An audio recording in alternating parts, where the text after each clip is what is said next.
Hello guys, welcome to my channel maths radiation. Hello students, आज की video में हम देखने वाले हैं प्रोबेबिलिटी का अगला topic, that is Bayes theorem. ये थ्योरम समझने से पहले हमें थोड़ा और भी समझना है, थोड़ी टर्मिनोलॉजी। तो उसमें सबसे पहला टॉपिक है पार्टीशन ऑफ सैम्पल स्पेस। अच्छा, सैम्पल स्पेस आपको पता है कि टोटल नंबर ऑफ आउटकम जो है उसको अगर हम सेट में दिखाते हैं तो उसको हम सैम्पल स्पेस बोलते हैं। तो यहाँ पे कंसेप्ट ये है कि पार्टीशन ऑफ सैम्पल स्पेस किसको बोलते हैं। ठीक है, ये कंसेप्ट समझना बहुत ही ज़रूरी है बिकॉज इम्पॉर्टेंट है बायस थ्योरम समझने के लिए।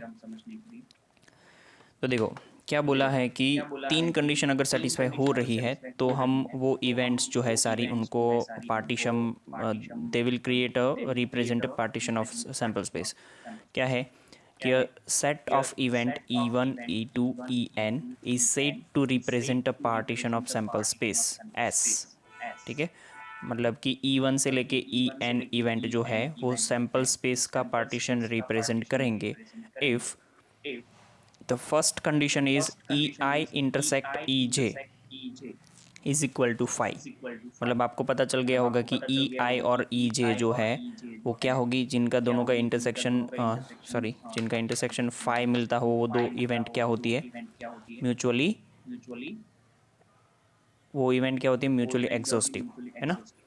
अच्छा, तो एक चीज़ ये हुई ना, वो दोनों इवेंट जो है वो क्या होगी, हम यहाँ पे बोले तो डिसजॉइंट हो जाएगा।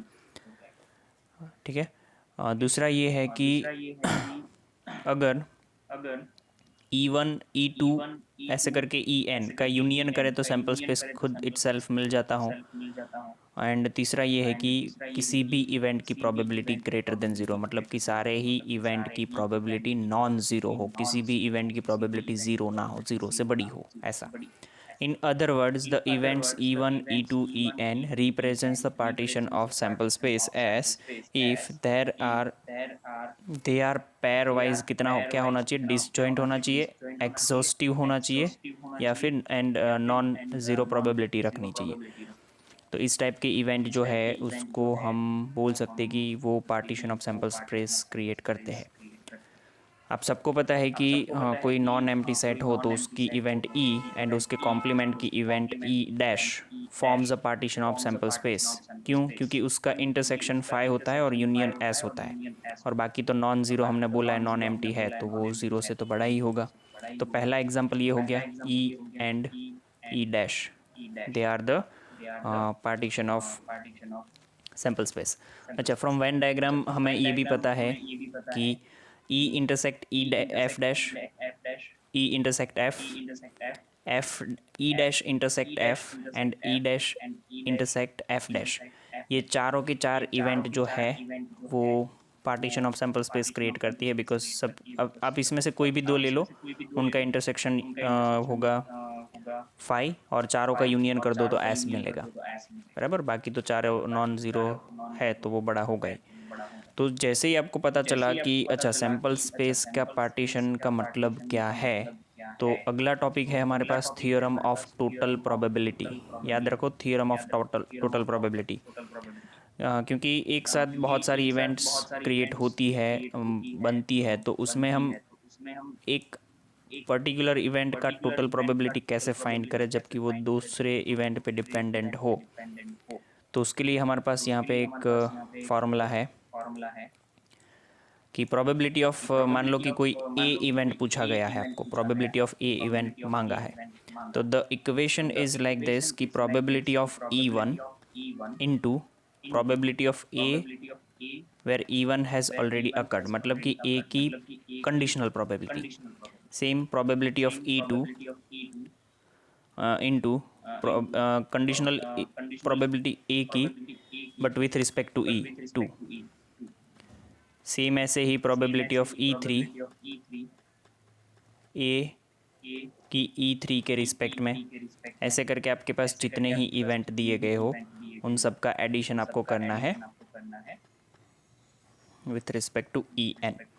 तो this is the formula of total probability, मतलब थियोरम ऑफ टोटल प्रोबेबिलिटी है। अभी भी हमने कहीं पे भी बाइस थ्योरम का यूज़ नहीं किया है, वो चीज़ थोड़ी धीरे धीरे धीरे धीरे इंट्रोड्यूस करूँगा मैं, आपको अच्छे से समझना है बाइस थ्योरम क्या है वो। ये थ्योरम ऑफ टोटल प्रोबेबिलिटी हो गया, अभी बाइस थ्योरम यहाँ पे समझना है आपको। समझ लीजिए बाइस थ्योरम क्या है। If E1, E2, En are non-empty events which constitute a partition of sample space S। अच्छा, E1, E2 और En जो है वो मिल के क्या बना रहे हैं, पार्टीशन ऑफ सैम्पल स्पेस। तो E1, E2 and En are pairwise disjoint. पहला तो पेयर वाइज डिसजॉइंट मतलब किसी भी दो का इंटरसेक्शन फाई होगा, सबका यूनियन करेंगे सैम्पल स्पेस मिलेगा, एंड सारे ही नॉन ज़ीरो इवेंट है तो प्रोबेबिलिटी हर एक का ज़ीरो से बड़ा होगा, राइट। तो अभी आपको क्या पूछा गया है वो समझो। किसी भी एक इवेंट का, ये पार्टीशन ऑफ सैम्पल स्पेस में से किसी भी एक इवेंट की प्रोबेबिलिटी, कंडीशनल प्रोबेबिलिटी, जब कुछ कोई एक इवेंट बोल दिया है कि वो होने ही वाला है, वो अगर पूछा हो तो वो ऐसा मिलेगा। मतलब मान लो यहाँ पे आइथ इवेंट हो, तो यहाँ पे आइथ इवेंट ए की, अच्छा ये दोनों डिफरेंट है, फिर से याद दिला दूँ, प्रोबेबिलिटी ऑफ ई, ये ई की कंडीशनल इवेंट कंडीशनल प्रोबेबिलिटी है और ये ए की कंडीशनल प्रोबेबिलिटी है, तो ये दोनों डिफरेंट है, इसमें कंफ्यूज नहीं होना है, बराबर। एंड नीचे है टोटल प्रोबेबिलिटी ऑफ ए। यहाँ पे ऐसे देखने जाओ तो जब कंडीशनल वो होती है तो क्या हम ऊपर लगा सॉरी ऊपर क्या लगाते हैं, ऊपर ई और ए का इंटरसेक्शन होता है, जो ये मल्टीप्लिकेशन के थ्योरम से मिला है आपको, ठीक है। हमने आगे देखा था कि अगर किसी भी ए इंटरसेक्शन बी चाहिए तो उसका ये हो जाता है probability of A into probability of A where B has occur, right. तो ये इसका मल्टीप्लिकेशन का है। तो हम जानते हैं कि अगर probability of A intersection B, sorry A intersection B नहीं बट ए का कंडीशनल प्रोबेबिलिटी चाहिए तो ए इंटरसेक्शन बी लिखेंगे और नीचे प्रोबेबिलिटी ऑफ बी लिखेंगे। तो इसी हिसाब से ये फॉर्मूला कैसा है वो अगर मैं बताऊं आपको तो समझो, थोड़ी देर के लिए इसको हम हटा देते हैं। तो ये कंडीशनल प्रोबेबिलिटी ये बोल रही है कि probability of E I intersection A, ऐसा करो, और नीचे क्या लिखना है, प्रोबेबिलिटी ऑफ ए, ठीक है। अच्छा, ये intersection from the use of this formula, intersection के ये फार्मूला जो है उसका यूज़ करके probability of E I into probability of E sorry A into E I upon, यहाँ पे प्रोबेबिलिटी ऑफ ए लिखनी है। बट अभी क्या होगा कि सैम्पल स्पेस में बहुत सारी इवेंट ने पार्टीशन कर दिया है, तो ए की प्रोबेबिलिटी जो है वो सीधी नहीं मिलेगी, आपको सबका सम लिखना पड़ेगा। मतलब कि वो जो आगे हमने पढ़ा था कि probability of E one where probability of A, conditional probability of A, ये ऐसा कुछ, ठीक है। ये E one plus E two into probability of A E two, ऐसे करके जाएगा probability of E N, probability of A, conditional probability with respect to N, E N. तो इसको हम अगर थोड़ा शॉर्ट फॉर्म में देखें तो ये हो जाएगा प्रोबेबिलिटी ऑफ ए वेर, नीचे हमें ये सिग्मा के फॉर्म में लिखना पड़ेगा, जे इज़ इक्वल टू 1 से लेके n, probability of E J into probability of क्या लिखना है, ए स्लैश ई जे, ठीक है। तो ये जो है वो बाइस थ्योरम हो गया है, और ये यहाँ से आपको probability of E I slash A मिल जाएगा। ये फॉर्मूला आपको याद रखना है, ठीक है। एग्जाम्पल देखेंगे तो थोड़ा ज़्यादा पता चलेगा, बट अभी के लिए ये इतना याद रखो, फाइन। तो देखो अभी थोड़ा सा आगे देखें अगर हम, तो ये जो हमने बाइस थ्योरम समझा है उसको हम यूज़ कर रहे हैं, देखो। अच्छा, यूज़ करने से पहले इसके रिमार्क्स समझ लेते हैं, और बाइस थ्योरम जो है वो बेसिकली हमें क्यों समझना है वो भी यहाँ पे आपको क्लियर हो जाएगा। समझो, रिमार्क्स में ये लिखा है the following terminology is generally used when बाइस थ्योरम इज़ अप्लाइड। जब भी बाइस थ्योरम हम अप्लाई करेंगे ये टर्मिनोलॉजी यूज़ करनी है। E1 से लेके En इवेंट्स जो हैं they are called hypothesis, hypothesis right.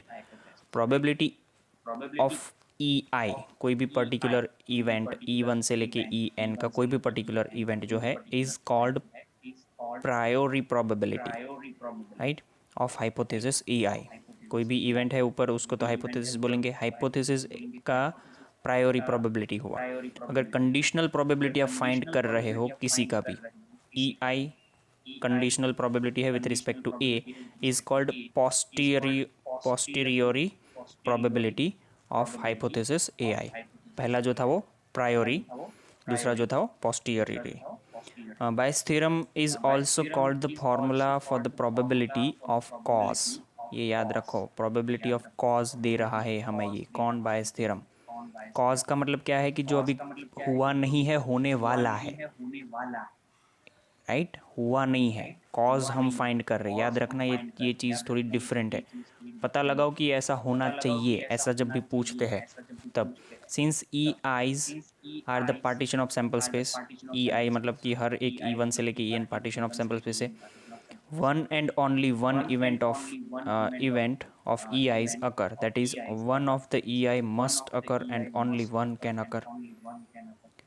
उन्होंने ये बोला है कि वन इसमें से कोई एक प्रोबेबिलिटी एक ही पॉसिबल है बनने का, क्योंकि सारे तो नहीं बनेंगे। पॉसिबिलिटी क्या चीज़ है, क्या आप निकालो कि 10 पॉसिबिलिटी निकली, ठीक है, बट बनेगा कौन, वो 10 में से एक ही बनेगा। पॉसिबिलिटी तो मस्ट अकर में अगर जाए तो एक ही बनने वाला है। Hence the above formula gives the probability of a particular event EI given that the event A has occurred. अच्छा, A ऑलरेडी बन चुका है तब आपको EI बनने की प्रोबेबिलिटी दे रहा है ये, ठीक है। तो इसको कंडीशनल इवेंट नहीं बोलेंगे हम, कंडीशनल प्रोबेबिलिटी है बट थोड़ा अलग है इसका फॉर्मूला पूरा, बिकॉज इसमें एक साथ बहुत सारी प्रोबेबिलिटीज़ हम कंसिडर कर रहे हैं, ठीक है। चलिए थोड़ा आगे, अगर ये हो गया है तो एक एग्जाम्पल से हम स्टार्ट करें, वेरी इजी एग्जाम्पल। अगर आप समझ पाए तो इसमें आपको क्लियर हो जाएगा कि इस टाइप के क्वेश्चन अगर बायस थ्योरम नहीं लगाते हैं तो they are difficult to solve, है ना। लेट अस सी क्या होगा कि bag 1 contain 3 red ball 4 black ball while another bag 2 contain 5 red ball and 6 black ball. इतना क्लियर हुआ। One ball has drawn at random from one of the bags. अच्छा, एक ball draw करना है ऊपर से, कोई भी बैग में से करना है, वन ऑफ द बैग, कोई एक बैग में से। It is found to be red, वो रेड होना चाहिए। It is found to be red, होगा रेड, ऐसा समझ सकते हैं हम। तो मतलब देखो, होगा रेड का मतलब ये हुआ कि ये इवेंट बनाना है हमें, अभी बना नहीं है, कॉज ढूंढ रहे हैं। Find the probability that it was drawn from bag 2। अच्छा, रेड होना चाहिए, अब ये प्रोबेबिलिटी फाइंड करो कि वो कहाँ से होना चाहिए, बैग 2 में से होना चाहिए। बहुत ही कंफ्यूजिंग है अगर इसको एनालाइज नहीं कर पाए तो। पहले तो ये बोल दो इसमें से कि कौन सी इवेंट जो है वो पर्टिकुलरली आपको दे दी गई है। It is found to be red, तो रेड जो है ना वो अकर हो चुका है। फाउंड टू बी रेड मतलब रेड अकर हो चुका है, तो उसको बोल दो कि A be the event drawing a red ball, ठीक है। फिर E1 E2 जो है उसको तो आपको पता ही है कि बॉल चूज़ करना है। तो पहला लिखा है कि E1 is the event of choosing bag 1। पहले में हम बैग 1 को चूज़ कर रहे हैं, दूसरे में हम बैग 2 को चूज़ कर रहे हैं। क्लियर है। चलो, तो बैग 1 और बैग 2 मतलब टोटल बैग कितने, choosing the bag, only bag के बारे में है ना। तो probability of E1 is nothing but 2 bag है, एक चूज़ करना है। Probability of E2 is also 1/2। अच्छा, यहाँ पे समझो कि रेड बॉल चाहिए ना, तो ये मैं लिखूँ कि अगर प्रोबेबिलिटी ऑफ A/E1, इसका मतलब क्या होगा कि रेड E1 में से, E1 मतलब बैग 1 में से, रेड अगर बैग 1 में से चाहिए तो टोटल बैग 1 में बॉल कितने हैं, 7, उसमें से रेड 3। कंडीशनल प्रोबेबिलिटी हो ना, red ball when bag one choose कर लिया है तब, बैग वन चूज़ कर लिया हो तब रेड कितने हिसाब से देखेंगे यहाँ पे ये। अच्छा, यहाँ पे कोई ये फॉर्मूला से जाएगा तो बहुत कंफ्यूज हो जाएगा, ये नहीं देखना है इस बार कि सर इसका तो फॉर्मूला आपने ये समझा है इंटरसेक्शन E1 और अपॉन प्रोबेबिलिटी ऑफ E1, बहुत कंफ्यूज हो जाओगे बेटा, ये नहीं करना है। बराबर, क्या बोला मैंने कि इसको ऐसे समझो ना कि रेड बॉल बैग वन में से, because E1 is the choosing bag one event that choose bag one, probability of drawing red ball from bag 1 is 3/7. Similarly, probability of red ball drawing red ball from bag 2 is 5/11, because उसमें total ball 11 है, उसमें से 5 red है। अब समझना है आपको ध्यान से, हमें फाइंड क्या करना है, हमें फाइंड करना है प्रोबेबिलिटी ऑफ इवेंट E2 वो रेड हो। क्या बोला कि आप जो रेड बॉल चूज़ कर रहे हो, रेड बॉल तो चूज़ कर लिया है, वो तो पहले हो चुका है, वो बैग E2 होनी चाहिए, दूसरी बैग होनी चाहिए उल्टा, तो E2A फाइंड करना है। Probability of drawing a ball from bag 2 being given that read it is red, तो उसकी फार्मूला ये E2A हो गया। E2A की फार्मूला कैसे बनाई थी हमने आगे, तो उसी हिसाब से E2A इसकी फार्मूला बनेगी probability of E2 where probability of E2 when probability of A slash E2 upon probability of E1 probability of A E1 plus probability of E2 probability of A E2। बराबर, तो value आप डाल दो। probability of E2 क्या है, 1/2 multiply 5/11, नीचे ये सारा आप खेल कर दो, पूरा जो आंसर आएगा that is total probability that the bag जो रेड बॉल निकलेगा वो बैग 2 में से निकलेगा, ये इसकी टोटल प्रोबेबिलिटी होगी। ठीक है, चलिए आगे देखते हैं नेक्स्ट क्वेश्चन। अच्छा, ये हो गया है, एक और एग्जांपल देख ले तो आपका थोड़ा क्लियर हो जाए ज़्यादा, है ना।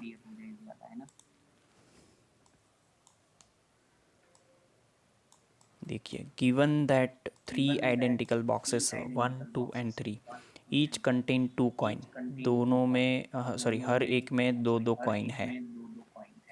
इन box 1 both coins are gold, box 2 both are silver coin, box 3 there is 1 gold and 1 silver coin. A person choose a box at random and take out a coin. Randomly कोई box उठाना है, एक coin निकालना है। If coin is of gold, what is the probability that the other coin in the box is also of gold. समझना, अभी ये gold given है और ये दूसरा जो गोल्ड है वो हमें बनाना है, राइट। सबसे पहला E1 E2 एंड E3, वो क्या होगा, इसमें बॉक्स 1 सिलेक्ट करो, बॉक्स 2 सिलेक्ट करो, बॉक्स 3 सिलेक्ट करो, ठीक है। और ए इवेंट ऐसी ले लो कि जिसमें क्या निकले कि coin is of gold, coin is of gold. ये क्या है, प्रोबेबली मतलब ये इवेंट ये है कि चूजिंग बॉक्स 1 यहाँ पे 2 एंड बॉक्स 3, ठीक है। अच्छा, ये अब समझना ज़रा इसको अच्छे से कि probability of A when E1, मतलब इसका मतलब क्या है, गोल्ड का कॉइन बॉक्स 1 में, गोल्ड का कॉइन बॉक्स 1 में कैसे निकलेगा, बॉक्स 1 में 2 कॉइन है, दोनों ही गोल्ड के हैं, प्रोबेबिलिटी 1। गोल्ड का कॉइन बॉक्स 2 में दोनों ही सिल्वर के हैं, 0। प्रोबेबिलिटी ऑफ ए बॉक्स 3 में, तो एक गोल्ड का है 2 में से, तो ये 1/2 हुआ। ओके फाइन, यहाँ तक क्लियर हुआ। ओके, प्रोबेबिलिटी अकेले की हर एक बॉक्स की क्या हो जाएगी, 3 बॉक्स है तो तीनों बॉक्स चूज़ करने की प्रोबेबिलिटी हमारे पास क्या रहती है, 1/3, ठीक है। अब आपको प्रोबेबिलिटी क्या फाइंड करनी है वो समझना अच्छे से, कि आपको प्रोबेबिलिटी ये फाइंड करनी है कि जो बॉक्स आप सिलेक्ट कर रहे हो, बॉक्स तो छोड़ दो, क्या बोला है कि what is the probability that the other coin is also of gold, मतलब उन्होंने इनडायरेक्टली बोला है कि कौन सा बॉक्स सिलेक्ट करना है। बोलो चलो, एक तो गोल्ड है वो अकर हो चुका है, दूसरा भी गोल्ड हो वो अकर करवाना है। तो मतलब उन्होंने इनडायरेक्टली बोला है कि बॉक्स 1 चूज करो। क्यों? उसमें ही तो दोनों गोल्ड के हैं, है ना? तो you have to find the probability of E1 when A is occur already. बराबर, तो यहाँ पे लिख दो probability of E1 into probability of AE1 upon ये पूरा probability of E1 probability of AE1 plus probability of E2 probability of AE2 probability of E3 probability of AE3 sorry. ठीक है, आई होप आपको ये समझ में आ रहा है। तो देखो प्रोबेबिलिटी ऑफ E1 क्या है, 1/3। प्रोबेबिलिटी ऑफ AE1 क्या है, 1/2। नहीं 1 है आई थिंक, है ना? ओके ये 1 हुआ। अभी यहाँ पे ये 1/3 प्लस ये 0 हो जाएगा बिकॉज इसमें से ये 0 है, प्लस यहाँ पे ये 1/3 इंटू ये है 1/2, तो 1/3 upon 1/3 plus 1/6 which will give you 1/3 upon 1/, ये क्या हो जाएगा 3/6 विच मीन्स ये 1/2 हुआ। तो ऊपर नीचे हो जाएगा 2/3 हो जाएगा इवेंट प्रोबेबिलिटीज़ का। ठीक है, देख लेते हैं अगर कुछ गलत किया है हमने तो। अच्छा परफेक्ट है ना? तो बस यहाँ तक रखते हैं आज का। हम आज की जो नोट्स मैंने लिखवाई है वो अच्छे से लिख के भेजो, प्लस ये होमवर्क में जो एक्सेस एग्जाम्पल्स मैंने करवाए हैं वो लिख के भेजो। एग्जाम्पल्स वो ख़त्म करके मुझे सेंड करो आज के होमवर्क में। ठीक है, चलो थैंक यू। हेलो स्टूडेंट्स, तो गाइज थैंक यू।